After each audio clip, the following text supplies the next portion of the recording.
오늘 본문의 이 시인의 메시지의 가장 중요한 초점은 그 인간을 고난의 현장에서 직접적으로 그리고 간접적인 방법으로 건져주시는 분은 오직 하나님이시다라는 것을 소개하고 있는 장면이 오늘 본문입니다.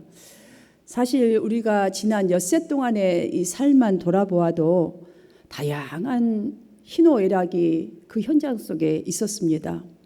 본문 6절, 13절, 19절 거의 똑같은 내용들이 반복되어진 말씀들이 나옵니다. 그들의 근심 중에, 환난 중에, 고통 때문에, 감옥에 갇힌 것 같은 그런 것 때문에 오늘 본문 전체를 여러분들이 길지 않는 이 본문을 읽어보시면 우리 인간이 겪는, 저 인생에서 겪는 여러 가지 고난과 근심과 걱정 등이 등장을 합니다.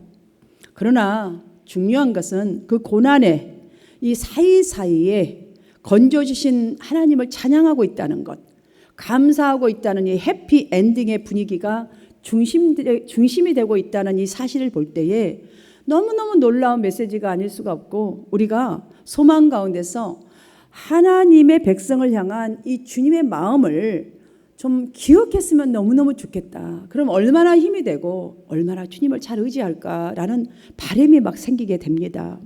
이스라엘 역사는 사실 수많은 굴곡을 가진 역사입니다. 마치 우리 한국 역사와 좀 많이 닮은 구석들이 없지 않아 있습니다. 그 굴곡진 이 역사 가운데서 가장 힘들었던 시기 중에 하나를 꼽는다고 한다면 아마 바벨론 포로 시기였지 않았을까. 우리 한국에서 우리 어르신들 부모님 세대가 겪었던 일제강점기 시대처럼 말입니다. 나라는 망했고 백성의 지도자까지도 포로로 끌려갔으니 여러분 한번 생각해 보십시오. 본문 27절에서 정말 그들의 상황을 이렇게 언급했습니다. 모두가 구르며 취한 자같이 비틀거릴 수밖에 없었다.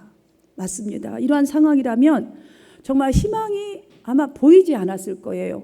마음에 아무 희망도 없었지 않았겠습니까?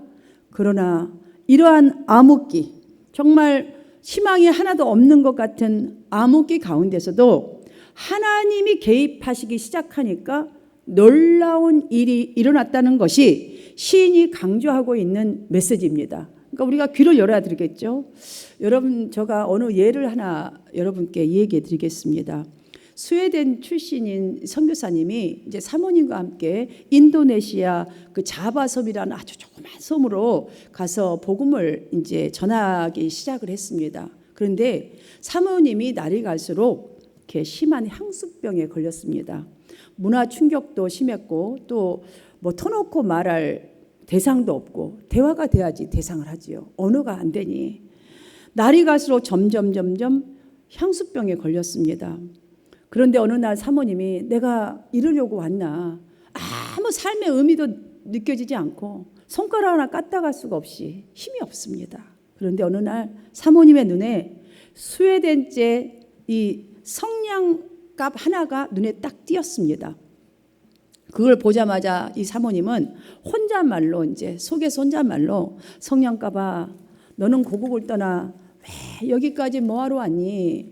이렇게 혼자서 이제 그 성냥갑을 보면서 생각을 하는데, 그때 마치 성냥갑이 그 사모님에게 대답하는 것 같이 이렇게 느껴지더래요. 선교사님, 사모님, 저는 이곳에요 불을 붙여주러 왔어요. 그 임무를 마치면 저는 버려질 거예요. 돌아갈 수도 없어요. 저는 버려질 거예요. 딱 이러는 것 같더라는 거예요. 성냥갑을 보니 그 내적인 음성이 들려진 거죠. 사모님은 즉시 그때 그 생각이 들어올 때에 하나님, 그렇습니다. 내가 지금 향수병 걸릴 때가 아니라 하나님께서 저를 이곳에 보내셨군요. 저도 이렇게 쓰임 받으라고, 나를 태우고 없어지고 그냥 하나님의 이름만 나타나게 하려고 이 먼 곳까지 문화와 언어와 아무것도 나하고 맞지 않는 이곳으로 나를 보내셨군요. 이제 저를 버려도 괜찮아요. 하나님, 저가 그렇게 쓰임받고 싶습니다. 죽을 때까지 이곳에서 하나님의 빛을, 정말 복음의 빛을 저를 통해서 좀 발하게 해주세요 라고 기도했다고 합니다. 그 뒤에 사모님은 어떻게 됐겠어요? 향수병은 금방 극복했고 자바섬 그 원주민을 위해서 최선의 헌신을 다할 때에 그때부터 조금씩 복음이 전해졌다라는 이 간증을 한 적이 있습니다. 그렇습니다, 여러분. 내 자신이 생각하지 못해서, 느끼지 못해서 그렇지 하나님은 저와 여러분을 혼자 버려두신 적이 없습니다. 늘 그것이 환난 가운데든지 병 가운데든지 고통 가운데든지 늘 함께 항상 하셨다는 이 사실, 우리가 그걸 돌아보지 않고 생각하지 않아서 그렇지 늘 함께 하셔요. 시인은 지금 사람들이 하나님의 이 부르심을 받기 전에, 아니면 하나님이 이런 분이라는 걸 느끼기 전에 어떤 삶을 살았는지를 마치 딱 한 편의 그림을 딱 보여주듯이 지금 본문에서 이야기를 하고 있어요. 그들이 광야 사막길에서 방황했다. 방황하는 그림처럼 막 방황한 게 그 넓은 데서 얼마나 지금 이리저리 정말 정신이 없잖아요. 막 거주할 성읍을 찾지 못했다. 자기가 어디에서 거주해야 될지, 어디가 머물러야 할지 몰랐던 거예요. 그래서 그들의 영혼이 그들 안에서 스스로 그냥 자기 안에서 피곤에 지쳤다. 이렇게 표현했어요. 여러분, 광야 사막의 특징을 한번 생각해 보십시오. 그 광야 사막의 특징이 무엇입니까? 광야 사막. 우리에게 꼭 필요한 것들, 필요한 것이나 또 이런 것들이 전혀 우리가 부족하거나 이런 것들을 채워주지 못하는 것이 광야 아니겠어요? 온 몸과 마음이 다 타들어갈 정도로 먹을 양식이 제대로 있습니까? 마실 물이 제대로 있습니까? 정말 쉽지 않은 것이 광야입니다. 아무리 목말라서 헤매어도 더 얻어보려고 해도 참 얻어지지 않는 게 우리 인생살이하고 어쩌면 이렇게 광야 이 생활과 사막이 닮아 있는지 알 수가 없습니다. 우리는 뭐 하나를 더 얻어보려고 아무리 가봤자 그곳이 내가 머물 곳인지도 잘 모르겠고, 아무리 해봤자 목은 타더라고 몸은 피곤해지고.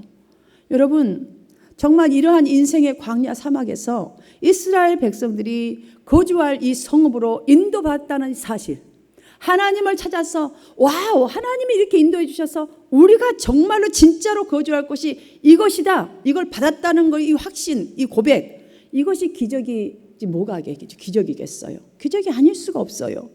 여러분, 그 기적이 가능했던 이유를 시는 이렇게 말합니다. 하나님의 인자하심 때문이었다고, 하나님의 베푸신 은혜였다고, 우리와 항상 함께했고 우리를 인도해 주셨던 하나님의 그 인자하심 때문이라고 이렇게 얘기를 해요. 시인이 10절에서 보면요, 마치 우리의 이 삶을 다 언급한 것처럼 감옥에 갇힌 것과 같은 일이 사실 우리 이 주위만 보더라 수많은 사람들에게 일어나는 일들이에요. 밤사이 안녕이라고 금방 조금 전에도 멀쩡했던 사람 다치기도 하고, 우리 안수 집사님 손인엽 집사님 다쳤다는 소리 듣고 가슴이 철렁 내려앉는 거예요. 밤에 그냥 우리 김 장로님은 아프다고 예배를 못 나오실 분이 아니잖아. 제가 며칠 전에 뵀는데 얼굴이 너무 안 좋아서 사실 마음에 이거 너무 많이 아프신 것 같은데 걱정을 했어요. 잠을 자고 꼬박 세웠어요. 금요일 날 집에 돌아가서 침대에 누워도 기도. 그러다 보니까 그냥 아침 되니까 눈이 거꾸로 정신이 없는 정도로 잠을 꼬박 세웠어요. 여러분, 정말 우리의 인생살이라는 게 우리 건강도 마찬가지고요. 지금 건강하나 내가 지금 은혜롭다 하나 언제 얘네 상실할지, 어떤 일이 닥쳐올지 우리는 몰라요.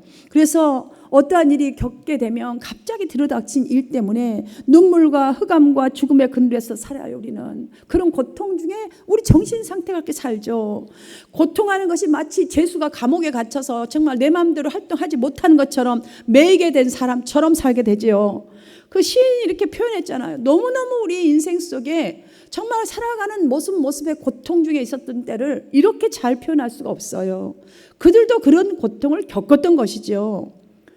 그런데 이들이 이런 고통 속에서 왜 이렇게 살게 됐는가? 시는 말합니다. 자기 마음대로 살기 위해서, 내 마음대로, 내 자유대로 좀 살아보기 위해서 하나님의 말씀을 떠나고 그분의 가르침을 외면하고 거절했기 때문이라 라고 말합니다.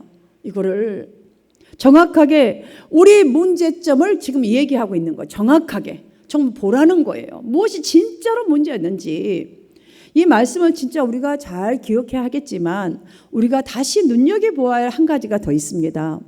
그렇게 인생의 감옥과 같은 이 상황에서 여러분 바뀌어 있는 것을 확인하는 것. 그러니까 내 인생의 상황에서 왜 이렇게 바뀌어 있는가? 이거를 딱 우리가 볼 수 있고 확인하는 것이 그렇게 오래 걸리지 않는다는 것을 우리가 좀 배웠으면 좋겠어요. 보았으면 좋겠어요. 왜냐하면 흔히 우리 주위에 있는 일들을 한번 예를 들어보자면 사람들마다 다 스트레스 푸는 방법이 틀립니다. 어떤 분들은 뭐 스트레스를 풀기 위해서 술을 드시는 분도 계실 것이고 담배를 피우는 사람들도 있을 것이고 이거는요 얼마만큼 피우느냐 얼마만큼 먹느냐 마시느냐 다 자기 자유입니다. 그렇잖아요. 내 자유예요. 그 내 것이에요. 내가 결정하고 내가 하는 것이죠. 그런데 그 자유의지를 자꾸 그 자유를 의지하고 그 자유 그러니까 술 먹는 거 담배 먹는 거 계속 한번 마약하는 거 의지해 보세요. 그러면 얼마 지나지 않았어. 그 오래 걸리지도 않습니다. 이미 안 먹으면 잠 못 자고요. 안 먹으면 안 돼요. 습관됐어요. 중독이라는 병에 걸려 있다는 것을 감옥에 갇힌 그 중독이라는 감옥에 갇힌 자신을 발견하게 될 거예요. 그래서 끊다가도 딱 끊어버려야 되는데 다시 거기로 돌아가는 거예요. 그 감옥에 딱 갇혀 있는 사람이에요. 그거는 왜 못 끊습니까? 그걸 내가 죽는다고 하면 생각해 보세요. 못 끊나?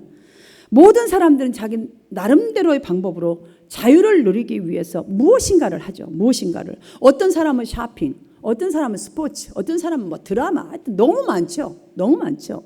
그러나 그게 오랜 시간이 지나지 않아서 쇼핑 중독으로 빠지게 되고 명품 중독, 스포츠 중독, 차 중독, 아무튼 드라마 중독으로 다 빠지게 돼. 게임 중독. 여러분 처음에는 다 내 정말 마음 편하고 좀 내 시간 좀 보내야지 하지만 그래서 뭐 고스톱 중독, 뭐 너무 중독이 많아요. 그거에 갇히게 돼 버린다는 사실. 본인이 갇히게 된다 아는 건 상태가요.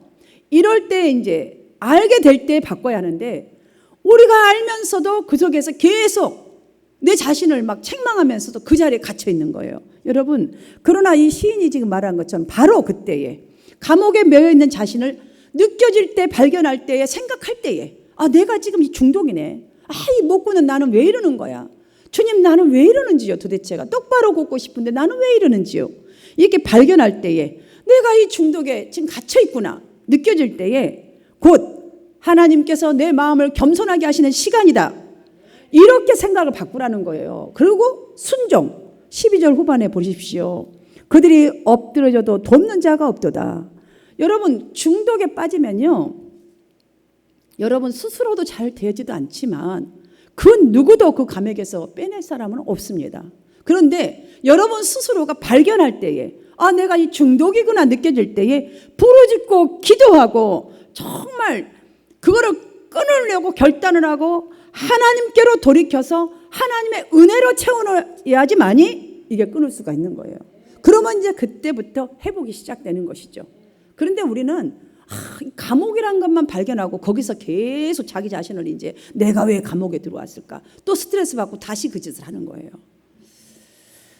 사랑하는 여러분 그러나 이런 감옥에서 빼낼 처방을 지금 시인은 무엇이라고 말하고 있는지 우리가 귀를 열어야 해요. 정말 귀를 열어야 돼요. 이 땅에서는 지금 그때가 지금이에요. 고통을 주어서 마음을 겸손하게 하는 것이다. 하나님이 바로 그런 고통을 주어서 우리를 겸손하게 한다. 내가 어떤 문제가 있는가 하나님이 나를 지금 앞으로 나오라고 그게 겸손이에요. 하나님 앞에 좀 하나님만이 필요합니다. 이 겸손이 우리에게 필요하다는 거예요. 우리는 아직도 내가 살만하니까요. 하나님이 안 필요해요. 이게 겸손이에요. 하나님 앞에 좀 당신뿐입니다. 하나님 이렇게 겸손하게 하기 위해서 고통을 주셨다. 인생의 고난을 풀어서 자유하게 하시는 분은 오직 하나님밖에 없습니다라는 이 말씀을 바로 이렇게 표현을 했습니다. 13절에 보면은 그들이 그 환난 중에 이제 느끼고 나서 여호와께 부르짖음에 그들을 고통에서 구원하시되 여러분 이거 보십시오. 하나님께서는 우리가 정말 이거 안 되겠구나. 여러분 정말 안 되겠구나 느낄 때 기도로 정말 들어가서 한번 부르짖어 보셨습니까? 제가 어떤 분에 가면 제발 저 텔레비전 그만 틀어놓고 손님이 없으면 좀 이렇게 은혜로운 간증을 든다거나 아니면 설교 말씀을 듣는다거나 잠시 기도하는 시간을 갖는다거나 없을 때 할 수 있잖아요. 충분히. 그러면 훨씬 더 내 삶이 윤택해져요. 내 영혼이 윤택해지면 삶도 윤택하게 돼 있습니다. 왜냐? 어둠이 떠나가게 돼 있기 때문이죠. 근데 계속 세상 것을 그거 보세요. 그럼 보면 우울해지고 살맛 안 나고 나는 왜 인생이 이럴까? 뭐 이런 것밖에 더 있겠어요. 남들은 막 여행 가는 프로그램은 여행 다 가죠. 막 명품들은 왈랄라 하죠. 막 댄싱 막 하죠. 나도 좀 저런 데가 비벼야 되는데 뭐 이런 것밖에 더 있겠냐고요, 여러분들. 하나님께서는요, 우리가 깨달을 때 부르짖는 그 기도, 외면하지 않는다는 이 사실을 시는 분명하게 말합니다. 이것이 바로 회복의 길이라는 것을.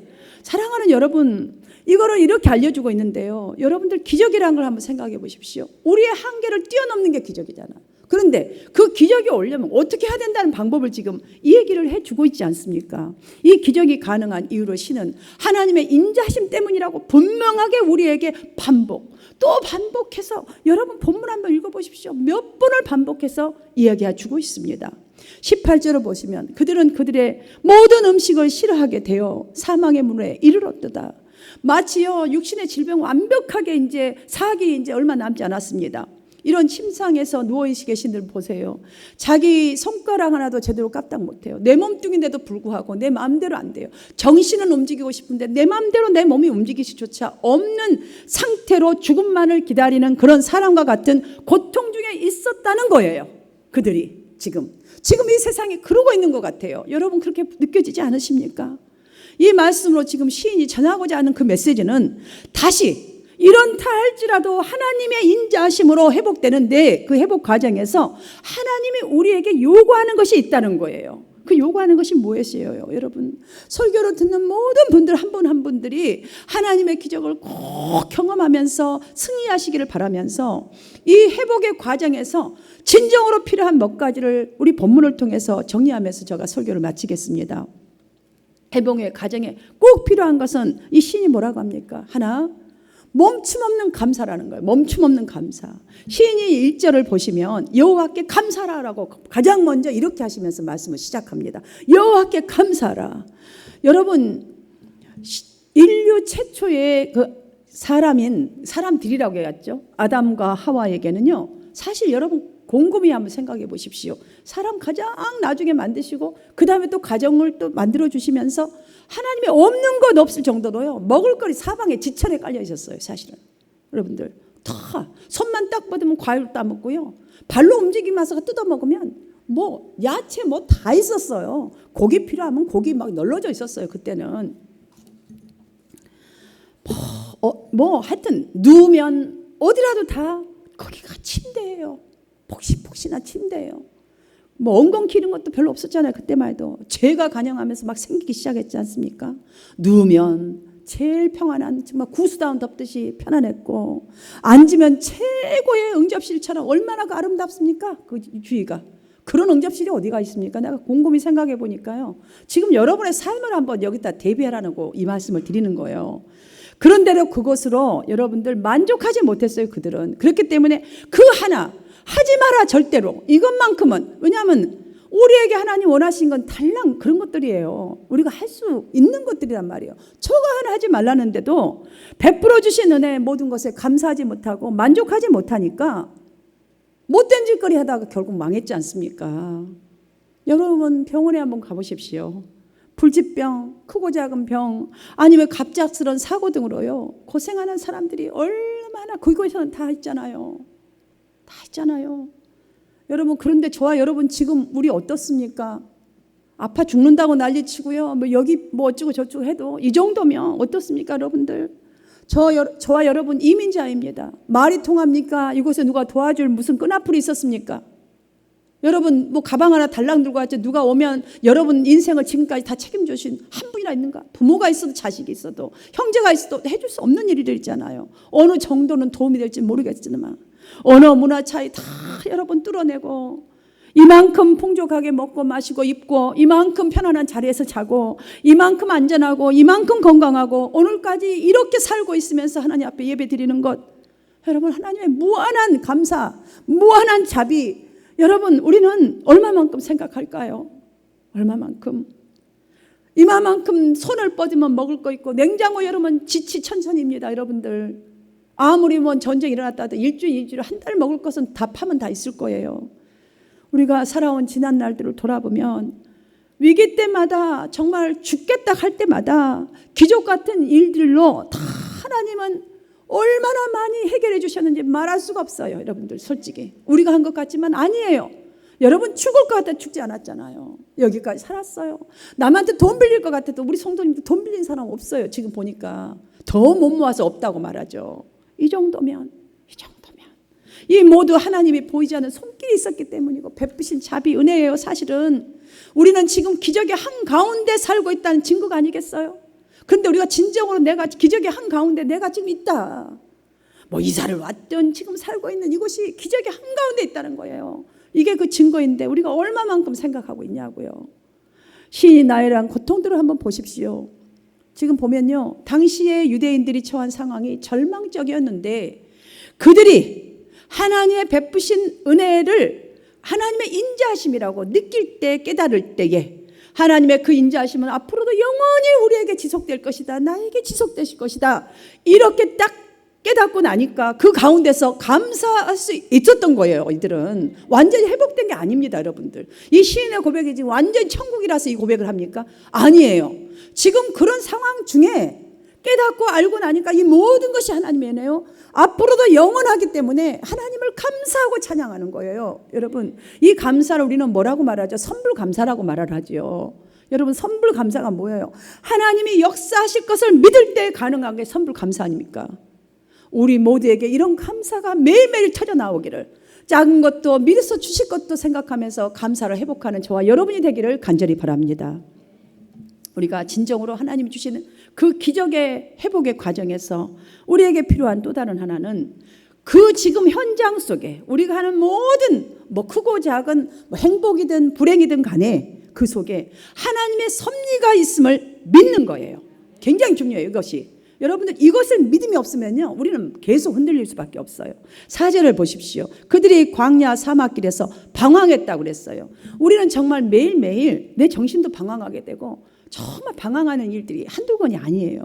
이것이 우리 인간의 한계라는 것을 한번 생각해 볼 때에 저는 그들이 방황했다는 이 이야기가요 너무너무 공감이 되는 거예요. 나 같아요, 사실. 왜냐하면 사실 뭐 그분들이 하나님의 베푸신 기적을 다 잊어버렸겠어요? 치매입니까? 아니에요. 40년이라는 정말 광야 사막의 고난의 생활이 그들이 지긋지긋해서 그랬다고 저는 느껴져요. 저를 돌이켜서 보니까 그게 너무 지겨워서 막 지긋지긋해서 하나님의 섭리, 정말 하나님이 지금 이 속에도 섭리가 있다는 것을 그냥 깜빡깜빡하고 너무 현장이 괴로우니까 그랬을까 안 했을까, 이런 이 공감이 되어지는 거예요. 그러다 보니 오늘날 우리도 그들도 창기로 같은 우리 악한 본성이 있잖아요. 그래서 자꾸 이 본성이 시시때때로 발동하는 것이 아니었을까, 그런 생각을 제가 해보게 되었어요. 이 설교 준비하면서. 왜냐하면 여러분, 시인을 한번 고백을 보십시오. 하나님은 정말 그 회복이라는 큰 계획을 두시고 지금 그들을 겸손하게 이끄시고요. 그냥 오직 하나님만이 답이시라는 것을, 하나님만이 나의 인생에 정말 모든 회복을 해주실 분이라는 것을 꼭 그들이 알아야, 시인하고 그런 믿음이 되어야 이 어려운 과정 속에 하나님의 섭리를 보게 되고 힘을 가지고 하나님의 일에 동참하면서 성령께서 해가시는 일을 보지 않겠어요? 여러분, 그런데 그들이 그걸 알았기 때문에 지금 고민을 하고 고백을 하고 이러지만, 여러분들이 만약에 지금 흑암강 같은 고민만 놓고 생각을 해보신다면 여러분에게 있는 그 어떤 어려움이요, 뭐 아니면 괴로운, 뭐 완전히 뭐 그 괴로운 장소가 될 거예요. 아마 집도 만약에 어려움이 있다면 그게는요 지옥의 장소가 될 것이요. 여러분, 사업장에도 뭐 사업장 지옥의 장소가 되죠. 안 그래요? 괴로운 시간, 괴로운 장소, 다 괴로워요. 막 정신, 육신 다 괴롭다는 거죠. 그런데 여러분, 이들이 지금 깨닫고 정말 이 고난 중에 있고 지긋지긋했던 그것을 깨닫고 나서, 야, 이 가운데 하나님의 엄청난 섭리가 있다는 걸 딱 시인이 보십시오. 고백하는 걸 보면 하나님의 기적을 향해서 여러분 가는, 지금 이 고난은 하나님께서 베푸실 기적을 향해 가는 과정이라고 딱 생각이 바뀌어진다고 생각해 보십시오. 그럼 마음에 여유가 생기지 않겠습니까? 당연하죠. 내 앞에 펼쳐질 모든 것이 하나님의 지금 섭리 가운데 있다는 것으로 바라보고 힘을 낼 줄 믿습니다. 사랑하는 여러분, 지금 여러분 앞에 어떤 것이 펼쳐져 있든지 간에 모든 것을 하나님의 섭리라는 시각으로 볼 수 있기를 바랍니다. 또한 회복되어지는 가정, 하나님이 회복되어 주시는 그 과정에 필요한 것은 겸손이에요. 겸손. 조금 전에 다 설명드렸지만 신이 분명하게 하나님께서 이스라엘 백성들에게 고통을 주신 목적이 그들의 마음을 하나님 앞에 겸손하게 하기 위해서라는 이 말씀, 여러분 우리들도 다 한 번쯤은 경험해 본 일입니다. 사실은 이분만의 고백이 아닙니다. 여러분들 보십시오. 실제로 여러분이 고난에 진짜 힘든 막 다 망해버렸다고 생각을 칩시다. 너무너무 암담한 그 과정에서 여러분 그때 느끼는 게 뭐죠? 철저히 홀로 버려진 것 같은, 내 이 광활한 사막에 나 혼자 달랑 있는 것 같은 그런 느낌 받아보신 적 없습니까? 저는 받아봤습니다. 저는 진짜로. 뭐 그냥 열심히 아무 근심 걱정 없이 살다가 어느 날 터진 일 또 터진 일을 통해서 있다 보니 저희 남편을 보면서 더 많이 제가 느꼈어요. 우리가 한국으로 돌아가야 될 것 같다. 한국 가서 그냥 저 시골이나 가서 이거 딱 털어불고 살아버려야겠다.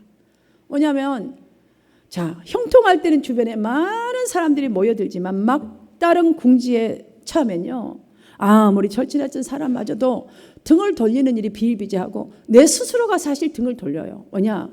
남에게 조금이라도 피해를 주는 게 싫은 거예요. 그러다 보니 내 스스로가 갇혀버리는 거예요, 그 속으로. 그래서 철저하게 이것을 벗어나버리고 싶은 그런 게 있어요. 이 시인의 고백대로 우리에게도 그런 일 있잖아요. 비록 여러분들 그러나 내 스스로, 내 자신도 나를 도울 수 없고 다른 어떤 사람도 온통 나를 도울 수 있는 그 기대할 수 없는 상황일지라도 지금 시인이 고백하고자 한 것, 우리에게 알려주고자 하신 것이 무엇입니까? 유일한 의지처가 오직 하나님이 되어진다면 하나님께서 준비하신 은혜로, 그 은혜는 겸손한 자에게, 물이 높은 데서 아래로 흐른 것과 같이 겸손한 자에게 임한다는 것을 가르쳐 주는 것입니다. 이 회복의 과정에서 여러분들, 우리가 주님 앞에 이렇게 겸손하게 서고 주님만이 답이라고 이런 신앙생활을 한다면 분명히 여러분에게 회복이 임합니다. 여러분이 생각지 못한 데에 물이 위에서 아래로 흐르듯이 하나님의 은혜가 임할 줄 믿으시기를 바랍니다. 그 다음으로 회복의 과정에 필요한 것이 무엇이겠어요? 우리의 부르짖는 기도라고 시는 분명하게 말합니다. 왜냐? 이제는 하나님 앞에 와서 주님밖에 없다고 한다면 우리가 해야 될 일은 무엇이겠어요? 정말 하나님 앞에 부르짖는 거예요. 전심을 다하여. 13절로 시인은 이에 그들이 그 환난 중에 여호와께 부르짖음에 그들의 고통에서 구원하되 흑암과 사망의 그늘에서 인도하여 내시고 그들의 얽어맨 줄을 끊으셨도다라고 하셨어요. 이건 경험에서 고백한 엄청난 힘에 우리에게 주시는 이 메시지예요. 여러분들 이걸 받으셔야 돼요. 여러분들 기도할 때요, 기도의 요소 중에 중요한 것이 있어요. 기도할 때 이 내가 하는 이 기도, 나의 기도에 반드시 하나님은 응답하실 것이다, 이 확신 분명히 가지고 여러분 기도하셔야 돼요. 바로 그 부르짐을 말하는 거예요. 또 한 가지, 나는 기적의 주인공이 분명히 될 수 있다는 확신. 그렇다면 하나님 앞에 어떻게 살아야 되는 것도 여러분 그 답이 나올 거예요. 이 정도의 확신을 가지고 여러분들 그렇게 기도를 바꾸어서 기도에 도전하십시오라는, 저는 그렇게 받습니다. 이 메시지를 그렇게 받을 때 하나님은 그가 논문을 깨뜨리시며, 여러분 부르짖어 기도하니까 16절 보십시오. 그 논문이 얼마나 강합니까? 여러분들 아무리 강한, 우리가 눈물 뿌리며 기도했던 그것이 강한 것이 우리를 죽일 것 같으나 깨뜨리시며 새 빗장, 이것도 나무 빗장이 아닙니다. 새 빗장을 꺾으셨습니다. 쓰미로다. 이렇게 지금 고백하고 있잖아요. 할렐루야. 사랑하는 성도 여러분, 저는 많이 여러분도 느끼시겠지만 그 어느 때보다 은혜를 회복해야 할 때가 바로 지금인 것 같습니다. 하나님께서 우리를 도우시는 방법, 은혜로 회복시키는 방법, 오직 믿음을 통해서 많이 회복하심을 오늘 본문에서 다시 한번 깨닫게 됩니다. 저는 여러분도 이렇게 깨닫게 되면 좋겠어요. 예수님은 분명히 제자들에게 말씀하셨습니다. 내가 이것을 믿느냐라고. 그 물으심 후에 뭐라고 말씀하셨습니까? 내 믿음대로 될지어다. 자, 여러분의 믿음대로 될 거예요. 그러니까 믿음밖에 없어요. 우리가 믿음을 통해서만이, 믿음의 이 은혜의 회복을 통해서만이 회복이 가능한 거예요. 그 외에는 없어요. 여러분들, 여러분의 상황과 환경 가운데 하나님의 섭리가 있음을 꼭 믿으십시오. 여러분이 말씀 속에 겸허하게 하나님만이 답인 걸 알고 하나님 앞에 겸손하십시오. 겸손하면 순종할 수 있습니다. 하나님 말씀 지킬 수 있습니다. 이 시간에도 전능하신 하나님, 이 구원의 하나님, 회복의 하나님께서는 우리에게 너 시간이 있니? 너 이것도, 이 정도도 저 힘든데도 할 수 있겠니? 라고 마침 물으시는 것 같아요. 너 희생할 수 있겠니? 순종할 수 있겠니? 너 이 말에 순종할 수 있겠니?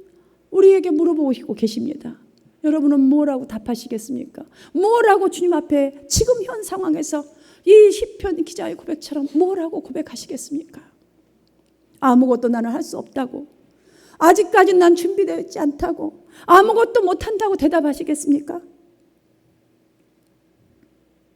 여러분들, 지금 여러분의 삶에, 여러분의 가정에, 여러분의 신앙에, 우리 교회에 회복돼야 할 문제들을 잠시 생각해 보십시오. 무엇이 진짜 문제인가요, 여러분들? 무엇이? 상황이 나쁜 게 문제입니까? 아니면 미국 경제가 코로나라서 나쁜 것입니까? 문제입니까? 그렇지 않습니다, 여러분. 엄밀히 보셔야 합니다. 먼저 내 자신을 믿음으로 회복하는 것이, 회복하지 않은 것이 문제입니다. 지금 하나님은 그토록 기다리십니다. 함께 하시면서 두드리십니다. 여러분의 마음들을. 여러분, 그냥 감사, 그냥 기도, 그냥 예배, 그냥 순종에 멈추지 마시고, 그거 아닙니다. 여러분들, 그런 순종, 그런 기도, 그런 예배가 아니라 특별한 감사, 특별한 부르짖음, 최고의 순종, 여러분 준비하셔서 회복의 은혜를 얻는 우리 모두가 되어지시기를 주님의 이름으로 축원합니다.